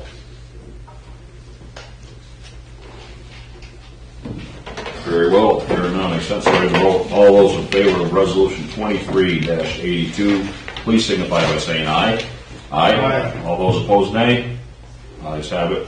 Resolution 23-82 passes. Catherine, let's move on to Resolution 23-83, please. Resolution 23-83, resolved that the town council adopt the budget calendar for the 2024 budget process. I'll look for a motion from the council, please. Move we adopt resolution 23-83. Second. All right, moved and seconded. Thank you very much. Any questions or comments from anyone in the audience? Yes, please, Mr. Collmore, Representative Collmore. The esteemed Excuse representative. me. I'm here, not my Okay. Amanda. Amanda Collmore, Library Street. I am just curious, I know before this had also included the Finance Committee meetings, and it only looks like one Finance Committee meeting on here, other than the one that has already happened. Are there more happening that are just not on here? There's one on 1010. Yeah, that's the one I'm talking about. That's the only one I see that hasn't already happened. There may be more, but the Finance Committee has talked about how the same amount of work is being done at the budget sessions as during the Finance Committee meetings, so it can take place at the budget process. But if the Finance Committee wants to have more meetings, that's fine. They did lessen the amount of meetings over the years since you got off the council. Yeah, go ahead. I was going to say, what we found last year was the same questions were getting asked, or questions that had not been considered when we bring it to council, so it was doubling the time that we were here anyway. It just makes more sense for us to kind of have everybody's input right from go. Plus, with the request that we have for all budget increases or decreases to be have written justification, it's going to make this process much smoother, I would believe. I was more thinking of the questions that are outside of the budget, potentially, like the GA that we just talked about. Yeah. No, I gotcha. So, I mean, I think those things can be scheduled as needed, but I think that right now, what we talked about the last meeting, we had a pretty good plan put forward to handle it during our budget process. Anybody else? All set? Anyone else in the audience? Very well. I will close the public input. Council, questions or comments? All right. Very well. Hearing none, I sense we're ready to vote. All those in favor of Resolution 23-83, please signify by saying aye. Aye. All those opposed, nay. Ayes have it. Resolution 23-83 passes. Catherine, let's move on to 23-84, please. Resolution 23-84, resolved that the town council appoint Jacob R. Grant as town manager effective September 25th, 2023 through September 25th, 2026. I'll look for a motion from the council, please. Mr. Mayor, can I make a motion that we deal with Resolution 2384 and 2385 together? Sure, we can certainly do that. Is that an issue? No, I think they can be done together. Okay. So the motion is that we move, discuss, and vote on 2384 and 2385 together as one? I make that motion. All right, motion made, I seconded? second Howie's motion. Yeah. I second it. Okay, we have insurance that's been stamped and sealed and stapled. Okay, roger that. Shirts, you know. All right. Audience, any questions or comments? Resolution 2384 to appoint Mr. Grant, who is here this evening as a town manager starting this end of this month. And Resolution 2385, which ratifies a 3-year contract that the council has agreed to with Mr. Grant. Actually, what I'd like to do, Mr. Grant, if you want to stand up, introduce yourself, say a word or two, if you wish. Sure. Jacob Grannon, as I'm doing this, I hope you approve this, otherwise this will all be I just want to extend to the full council, and especially to the mayor and the deputy mayor, for the warm welcome that I have shown from all of you and from the community at large, and for your hospitality. Very much looking forward to, hitting the ground running, so to speak, and getting to moving Pittsfield forward in a positive way, and continuing the work that you're already doing. I want to recognize my wife who's here with me tonight and thank her for her support throughout this whole process. So thank you all. Welcome. Oh, anything else from the audience? Very well. I will close the public input. Council, questions or comments on this?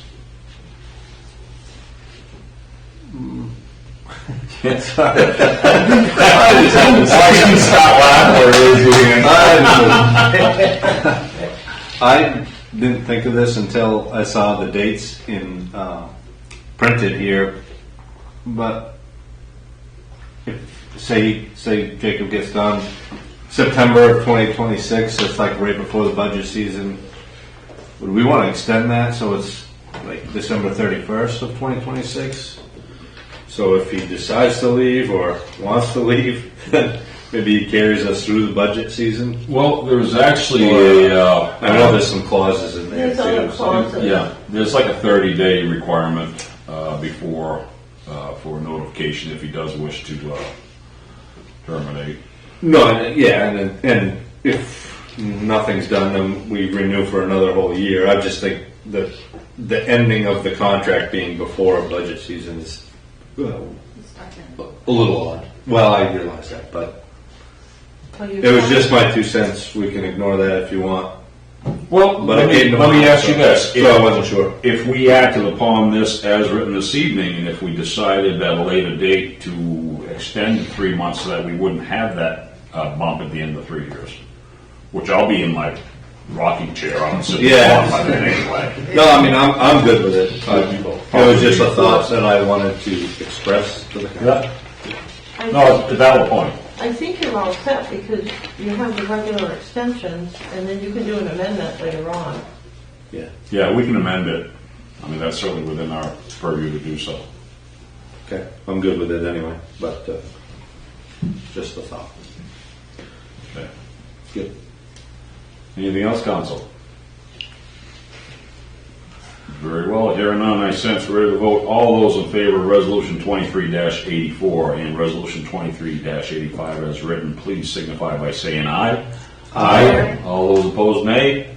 Ayes have it. Resolution 2384 and 2385 passed, so it was not a wasted trip. Excellent. Thank you very much. All right, very well. Let's move on to discussion items. Yes. Yeah, go ahead, Mayor, Heather. before we move to discussion items, according to the Charter, Section 113, I'd like to move for reconsideration of Resolution 2381.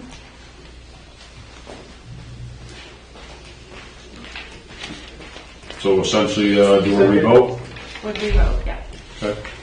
There's a motion for reconsideration of Resolution 23-81. Eric seconded. Second? All right, very well. Questions or comments? Yes. Hi, thank you. I just wanted to make note, as you're reconsidering this, that the court system is really backlogged. And the likelihood of you getting this in court before the end of the year to set the dates that you are considering is very unlikely. So you'll have dates that will be obsolete because you can't get it into the court system early enough. So I just wanted to set that out there, that you'll be lucky to get it in January of next year because of how backlogged the court systems are right now. So just keep that in mind when you reconsider, please. Thank you, Amanda. Anything else, Council? Are you done with public comment? Yes, we are. I'm sorry. The reason why I would like to have this reconsidered is that because even though we might not like everything that's in this consent agreement, I would rather see something be done than nothing be done. And I don't know that there's anybody in this room that would say, yeah, I'm okay with how it is and it can just stay that way. And because it did take so long to get to this point, I think we need to value that and show him that we value that. And this is what's going to say we're not messing around anymore, enough is enough, because if we don't do this now, it sets us back to we have to do this all over again if we want to see something done, because it's obviously it's not going to do it voluntarily. And so that's why I would like to have it reconsidered and passed for the council. Very well, thank you, Heather. Yes, Kurt. Yeah, I think the main reason why I was against this is I felt we were setting to Amanda's point, unrealistic dates, which then just set us up for failure to a point where, you know, if a gentleman is, as stated, on fixed income, doesn't matter, income level. If they can't pay 10 grand or they're not going to pay 10 grand, $100 a day really has no effect either, because it's just a larger bill they can't pay, right? I mean, it just, at some point, it just becomes ridiculous. So I think setting realistic expectations, you know, Eric's point was very kind of eye-opening. You know, roads aren't going to be unposted until May 15th. Can't even get equipment in to do the work, and we're holding them to it right now. So I think that, you know, just slight tweaks on this, and we get this through. I think if we propose a couple tweaks to it tonight, we can make it happen. And show Al that we support the work that he's doing too, which is probably the most important considering how much stress he's under with this thing. Anything else, Counselor? So can we make any changes to this without that going back through the court? We're voting on a court action. Right. So if we want to make changes to a court action, as Amanda's mentioned, and as I think I mentioned also, it's going to involve the lawyers, it's going to involve courts, and it's going to cost more time and money. And if it gets changed, it may not hold the same date. As she said, the backlog may push it months and months past. But I certainly believe that if we pass this as is, we can make stipulations, amendments, we can make minor changes and adjustments ourselves by way of putting in a dumpster. I mean, that'll help his timeline. I mean, there's certainly things that we can do, but you know, that's.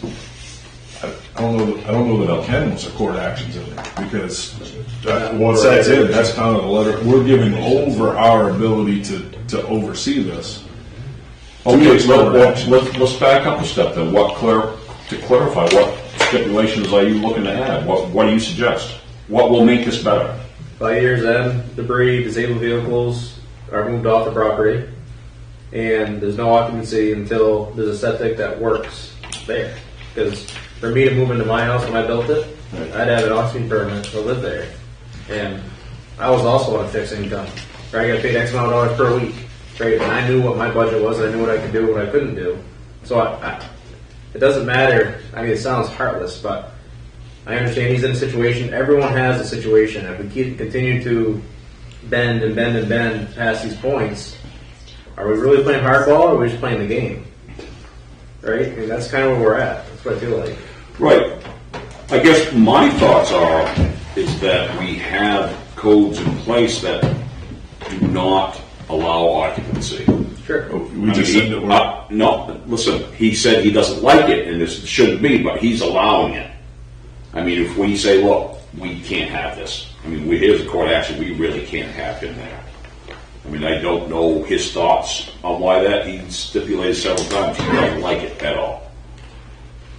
So the other option is that you tell him he has to be removed from the property and use your GA assistance funds and put him in some housing in town somewhere, because that's what you're saying. You're going to take his housing away from him. Is it good housing? No. Is it safe housing? No. But you're talking about taking someone's housing away from them if you tell him he cannot be there. But are we? Because he stays somewhere Thursday through Monday, just stated, and he's spending $250 a week round trip travel back and forth from Massachusetts.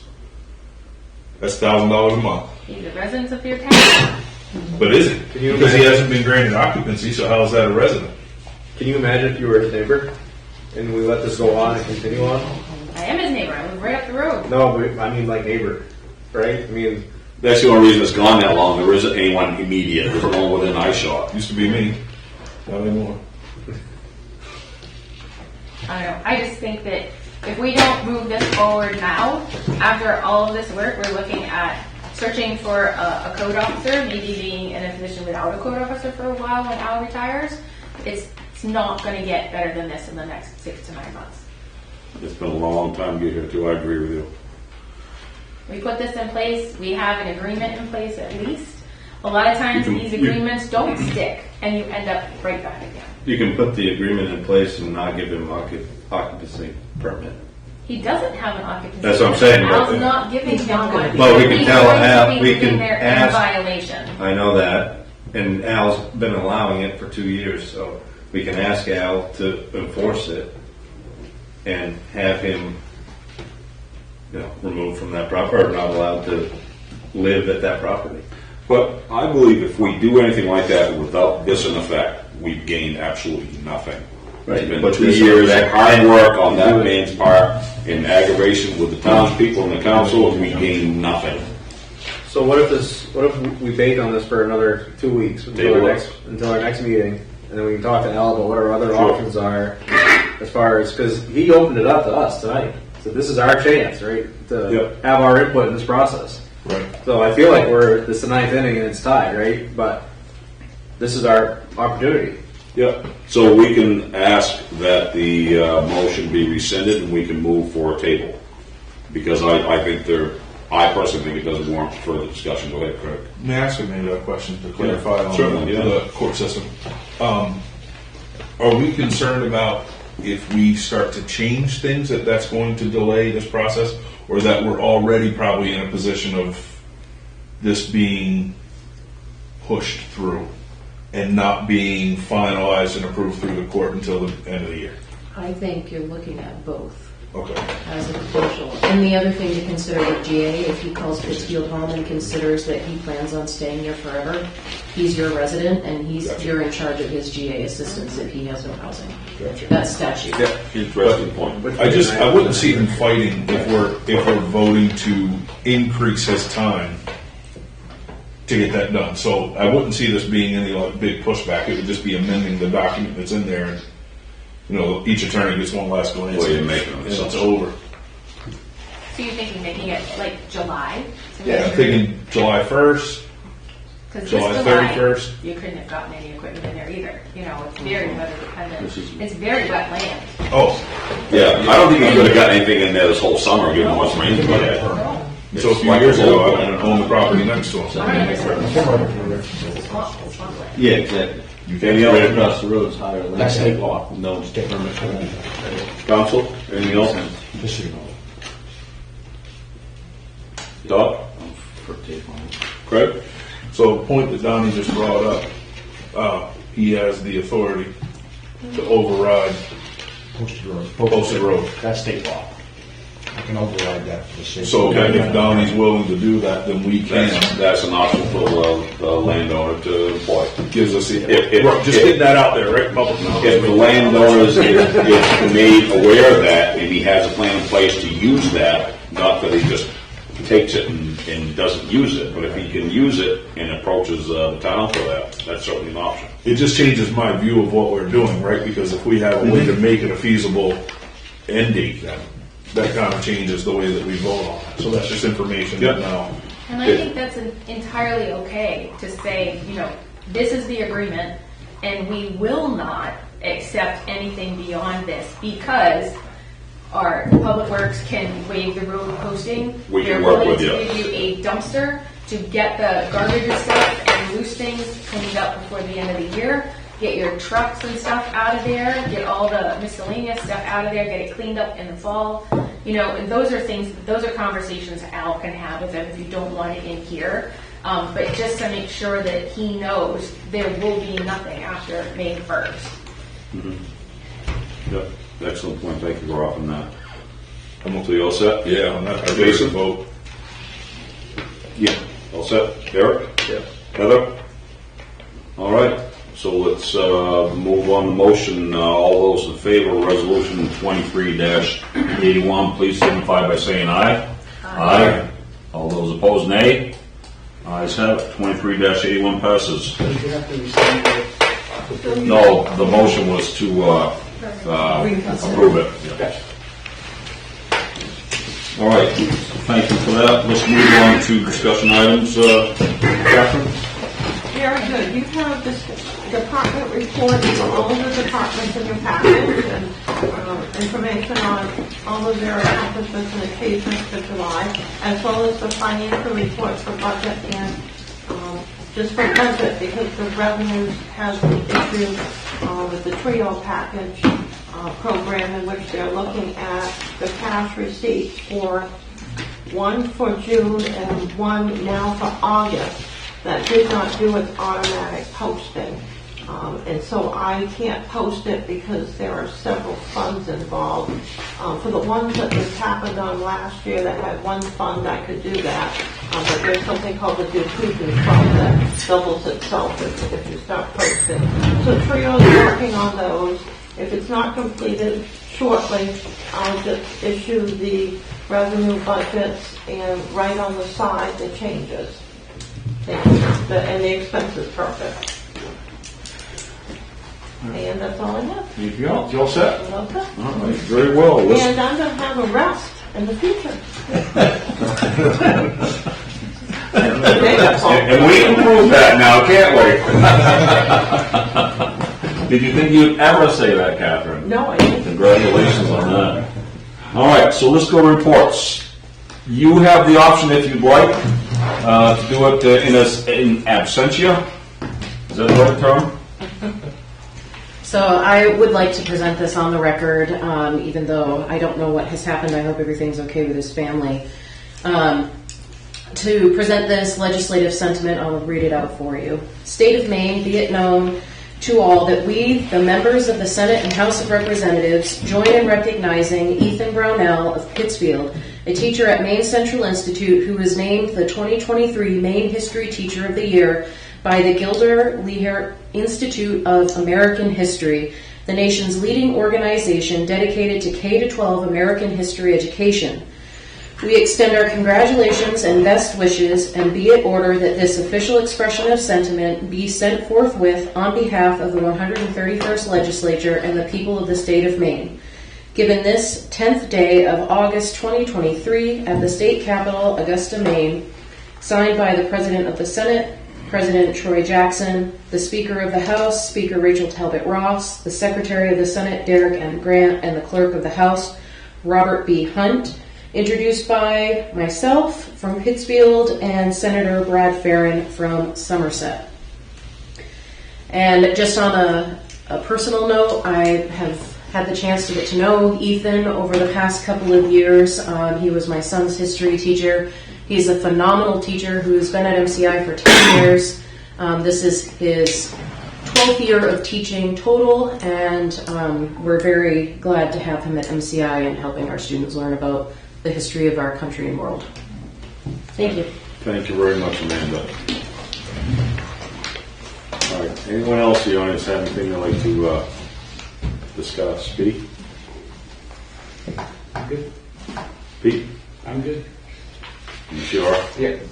You've been awful quiet. You make me really nervous. All right, very good. I will go to the council. Let's start with Craig. Keep it quick. Welcome, Jacob. Thank you very much. Glad that you chose us as your home. So, looking forward to it. And thank you, Catherine, for 20 years of service to this town. It does not go unnoticed, the effort that you put in, and we are all grateful for what you do. Thank you. Yes. I appreciate it. What's that? Yes, sir. Thank you. All right, Heather, let's go to you next, please. Okay, let me come back to you. Welcome, Jacob. Looking forward to working with you in the future. I think that we have a lot of good things coming to Pittsfield and a lot of new starts and new things that are happening with the downtown revitalization, and just a lot of really good things are happening. And moving forward, the good work that Catherine has been doing for the last 20 years to her dedication and selfless service to the town. Congratulations to Mr. Brownell from MCI. It's certainly a huge amount of distinction. Teachers don't get enough thanks and distinction in their life, and for a teacher to be acknowledged in that way, it's a big thing. So congratulations to him as well. And then last but not least, the Maine Cheese Festival is on Sunday. It's coming up. We could still use some more volunteers. But yeah, it's going to be a fun day. We did the final tally. We've got 65 vendors, 20 cheesemakers, and 11 food trucks, 4 bands, 9 service providers. What am I forgetting? Lots of fun. Lots of fun on tap for sure. So, yeah, get your tickets online. You can stand outside the gate and buy it online if you want, but there's no cash sales at the door to kind of streamline record keeping and not have to worry about cash boxes and volunteers and things and stuff. So, but yeah, get your tickets online and open ticketing. It's an hour. You get an hour early if you do the early bird ticket. First crack at all the cheeses, and there will literally be hundreds of kinds of cheeses there. Our farm makes probably 15 to 20 different varieties of cheese, and we're just one of 20-something cheesemakers that are going to be there. So lots of really good stuff, a lot of award-winning cheeses. Come and try them out. What's that? Thank you. Yeah. I really think if you got something to do with bingo with feigning goats, you could have something. That'd draw me in. I'd do that in a heartbeat. I've been looking at my big fat cows the last 2 weeks, being like, somebody have a baby, so we're not going to have a calf this year. So we've had time just right. We've been able to bring a baby calf with us, but nobody wants to give it up. So What if we got one of the councils in a costume? go for it. Not me, No, of course. anybody? Second? Thank you, Eric. Go to you next, please. Welcome aboard. I'm excited to see what the future holds for us. It's not in shambles. Catherine's done a good job keeping us on point over the years, but it's always exciting when there's a change of the guard because there's new ideas and different perspectives, and I think that's really healthy for growth. So I'm looking forward to that a lot. I wish Al was still here so I could tell him that he's doing a good job, and I appreciate his efforts because I bet he doesn't hear that very often at all. But that's probably a fairly thankless job. You can go out to Craig's house earlier and tell him how well he did keep up his yard and have positive interactions, mostly in a negative light, except if he's doing building permits, I guess. But so yeah, I hope whoever has his number would text him tonight and tell him what the outcome was, because I don't have his number. But I don't want him to sweat that overnight, and I don't. Can you let him know?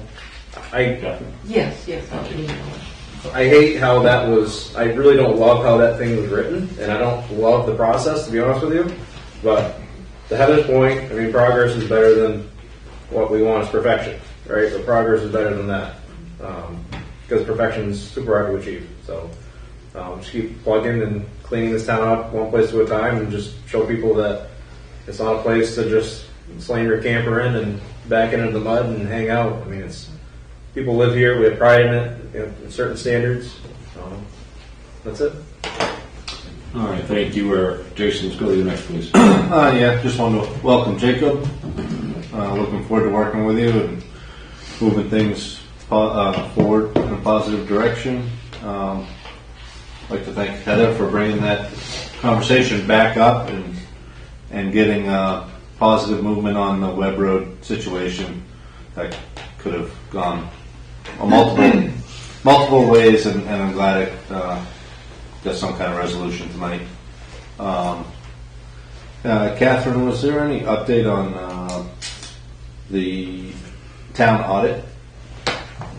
Seen anything on that? I've spoken to the auditor several times. I've had 2 Zoom sessions. There's nothing more that I can give them on the issues with the trio. They accepted the reconciliation that I did on taxes several months ago because it was small. Okay.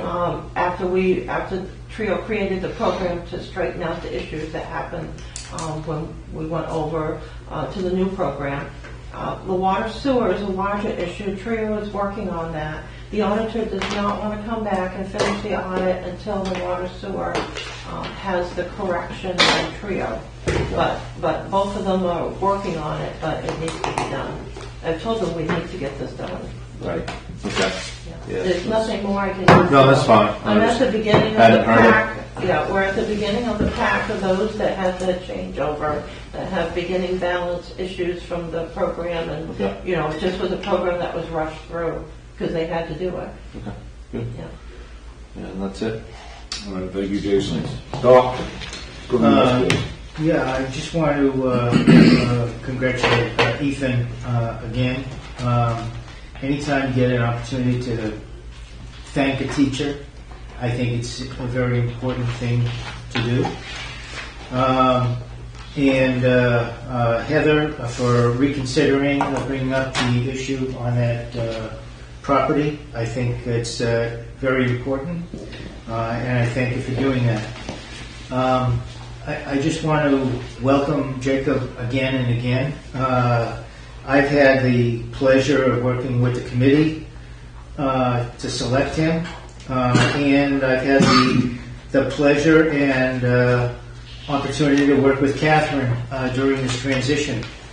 I think it's gone fantastic, quite honestly. There have been hiccups, of course there always are, but at the same time, I think the cooperation that we've gotten from this office and through Catherine's leadership, heading into new leadership with Jacob, I think has been second to none. And I look forward to working with you in the future. Both of you. Yeah, thank you. Thank you. Set up. Yeah. And thank you very much. I'll try to be as brief as possible. I do want to congratulate Ethan. I wish he had been here to see that in person, but please let him know that a resounding congratulations from the council. It's quite an honor. So thank you for being here to do that, Amanda. Heather, once again, excellent move on that motion. Very wise decision. And wasn't even a consideration of mine, so it's well worth the discussion. Thank you for bringing that up again. Jacob, welcome. Very much appreciate as Craig had mentioned, making Pittsfield your new home, your second home. So we're really looking forward to get into the thickets with you and swinging left and right as much as we can with you. So appreciate you coming on board. Catherine, 21 years here in Pittsfield. There's certainly got some time between now and when you're officially packing up and moving to Belize or wherever that desert island that you're going to be. To acknowledge your 20 plus years here and your 40 plus years overall in municipal work is exceptional. So I think Jacob has a space to fill, and I'm quite certain that the transition that we've worked out is going to work out well for both of you personally and for the town. So we're really looking forward to that. Thank you. Just an acknowledgement to Peter Snow, retirement in the kind of sad, bittersweet. Understood that Pete with his histories, he was one of my teachers when I was just a wee young lad at one point, way back when, the toughest football coach I've ever had in my life. And I'm gonna kind of miss not being quizzed on how many cemeteries there are, what they're called and where they are. I'm sure we'll find someone worthy of Pete's wit in getting it done in this. So just a quick note. I'll get sad for a second, but I'll end on a high note. So I was quite sad to hear this weekend that one of my favorites, Jimmy Buffett, had passed away. So I have kind of a somber homage. It's a Hawaiian shirt, but it's a subdued palm fronds and tropical look. So it has nothing to do with town business, but he was an escape from reality, which we all need to have. So going to be well missed. And I'll end on a high note. There's a cheese festival this weekend. It's a fantastic place. The cheese is just absolutely delicious. So please, there are no fainting goats yet, but we'll work on it. Do you have at least screaming goats? There may be baby goats. She said, I checked with her today, and she said there'll be baby goats and baby sheep, but it's weather dependent. If it's going to rain, they're not going to bring babies, just because it's so muddy and, the grass in the park. So, Okay. those little All right. toes. Thank you, Smack it Heather. on. All right, thank you all very much. With that, I will look for a motion to adjourn. Move to adjourn. Sorry. Move in a second. We are adjourned. I'm already home.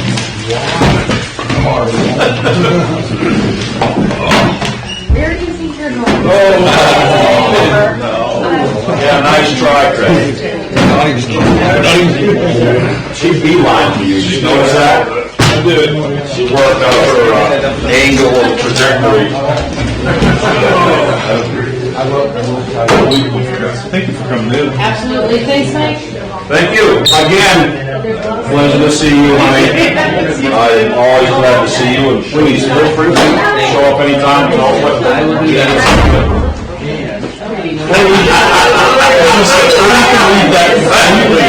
a great reaction I just saw there. That's not common knowledge. At least Scott was kind of bubbly and golly gee. Nice to thank you. Was it?